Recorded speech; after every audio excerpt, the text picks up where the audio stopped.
Apologies for not being on a lot sooner. It's been about 2 weeks since I've made a video, but I've been under the weather lately, been kind of sick, and got a migraine happening right now, and it's really hard looking into these lights. It feels like a flashbang went off in my head, and I'm going to try to power through this because the show must go on. But what's going on, guys? What's going on, 27 Squad? Welcome back into another video, and listen, I know there were a lot of events that occurred in the past. I'm getting texts. I always get texts when I'm recording. But like I said, a lot of things happen since I've been gone. The Giants are losing games, and for some folks, that is a great thing. And listen, guys, I have a confession to make, okay? I have a confession to make. I'm going to be real blunt with you guys.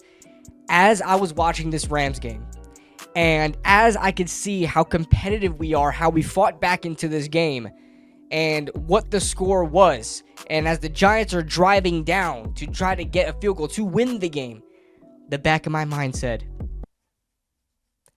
I hope he misses the kick. I'm sorry. But in all seriousness, last week's game really kind of made me understand, and really, this was the first time I actually was like, damn, like, let's lose. I don't mean that like I'm a tanker, so to speak, but I really saw this team fight. I really saw this team compete against a Rams team that is coming on hot, against a Rams team that is looking like a real contender in the NFC playoff race.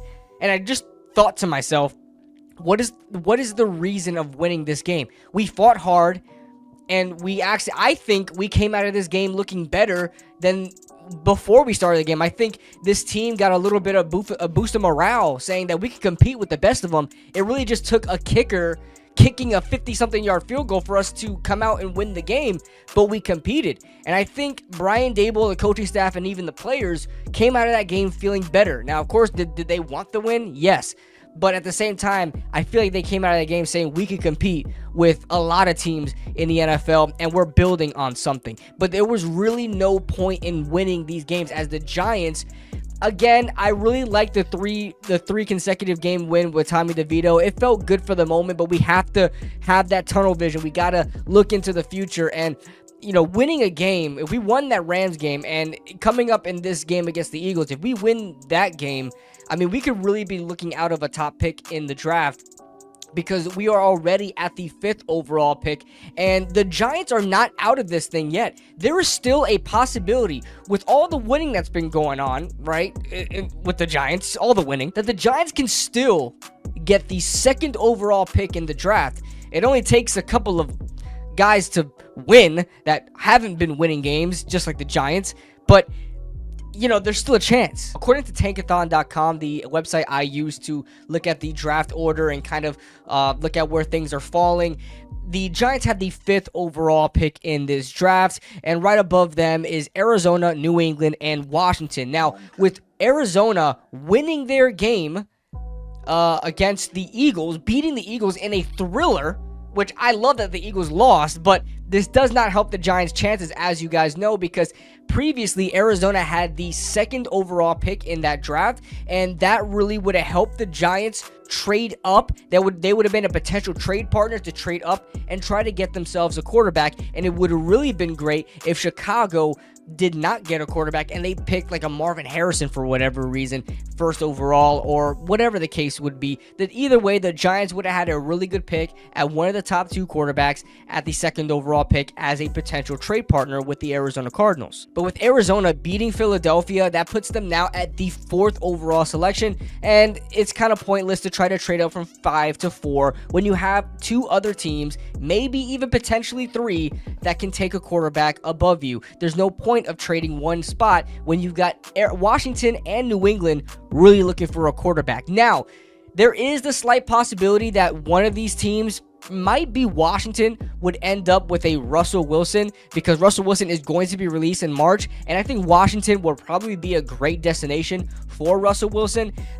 They do have to get a lot of things going, but they have a decent team there. I feel like they think Russell Wilson would take them all the way, and you know what? I would take that. I would take them taking Russell Wilson, okay? If it means they do not draft a quarterback in this draft, which that would be so stupid for them to do, but hey, they're Washington. However, even though Arizona was out of the trade partner race, the Giants can still lock up a second overall selection.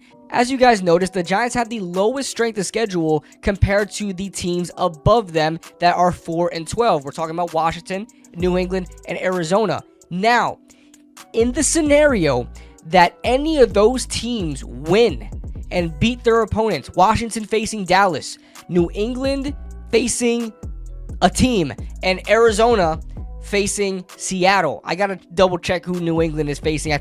It's got to be one of the AFC East opponents, right? Either way, if any of those teams win, doesn't matter which one does, they will automatically be behind the Giants. So if the Giants were to lose the game, let's just have a qualifier as the Giants lose a common denominator. The Giants lose against Philadelphia, which is a real possibility, and Washington then wins, they automatically would get the pick. New England would jump up to second, Arizona would jump up to third, and the Giants would jump up to fourth, with Washington going to the 5th overall spot, if you guys know what I'm saying. So if any of these teams win, the Giants would jump ahead of them because of the lowest strength of schedule. So the Giants would, if the best case scenario is that all 3 teams beat their opponents, which is going to be pretty difficult, but if all 3 teams beat their opponents, the Giants lose against Philadelphia, the Giants will lock up the 2nd overall pick, and they would not even need a trade partner to get there. And if that doesn't work, I think this situation that Arizona put the Giants in really forces the Giants to take a look at Caleb Williams, because I think he is going to be the number 1 overall pick in this draft. Take a look at Caleb Williams and say, if you really love this guy, go get this guy. Because with you not having a trade partner in the top 5, you are forced to try to trade and go for it all for the number 1 overall pick. If Arizona was anywhere between 2 or 3, the Giants would not even think about trading to number 1 overall. Well, they may even kind of get a quote, right? They may try to see what they're asking for, but I don't think they would really push for a number 1 overall selection.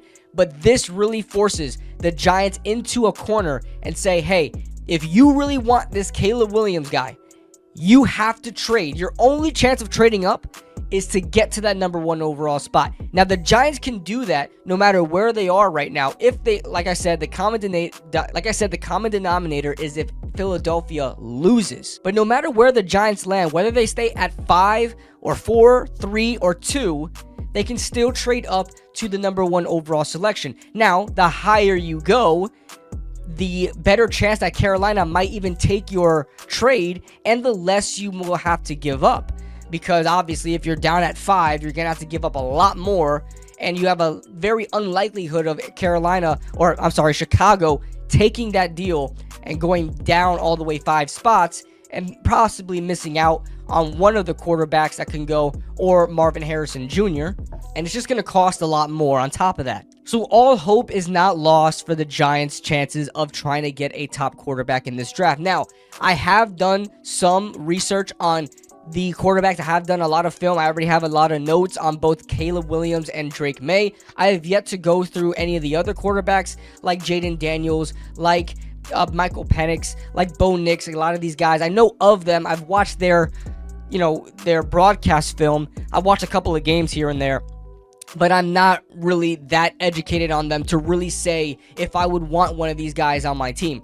Except one guy, Bo Nix. Let me tell you something right now. Bo Nix may be the best quarterback out of this draft. I don't care. I don't want my quarterback being named Bo Nix that plays for the New York Giants. What kind of name is that for the Big Apple? I mean, that just sounds... I'm not even going to get into it, okay? But I am not. I will be damned. I will not stand for that. I will not stand for the Giants drafting a quarterback named Bo Nix. Not doing it. But with all that being said, all the rest of the quarterbacks are still up in the air. He's the only guy I'm throwing out of my draft board. You're not coming onto this team named Bo Nix and expected to be the franchise quarterback for the New York Giants. It's not happening. However, if the Giants stay at 5 and if the Giants stay at 5 and they're not able to trade up, they're not able to do anything, and they have to stay at 5, I do not think they will land with any of the top 3 quarterbacks. I think Jaden Daniels may even go high, as high as that. I think he's going to be this year's Anthony Richardson,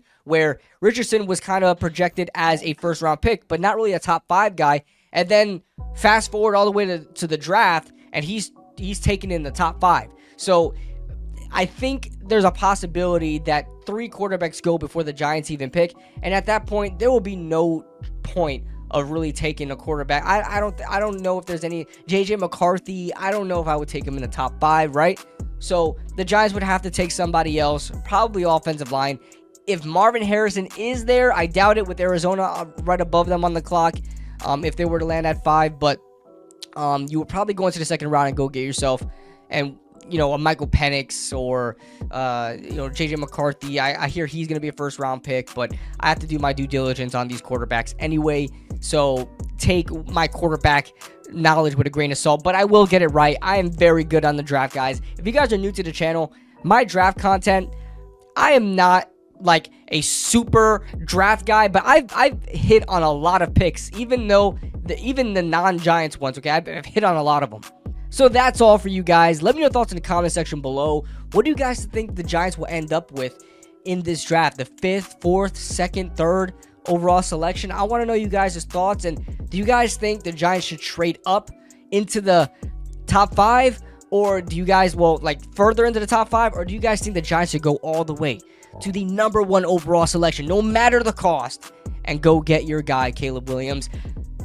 It's all up in the air, man. We'll see what happens this weekend. This weekend really determines what we're going to do in the draft and everything that happens in April. So that being said, let me know your thoughts in the comment section below. Leave a like if you guys enjoyed. Subscribe if you guys are new. And I'll see you guys in the next video.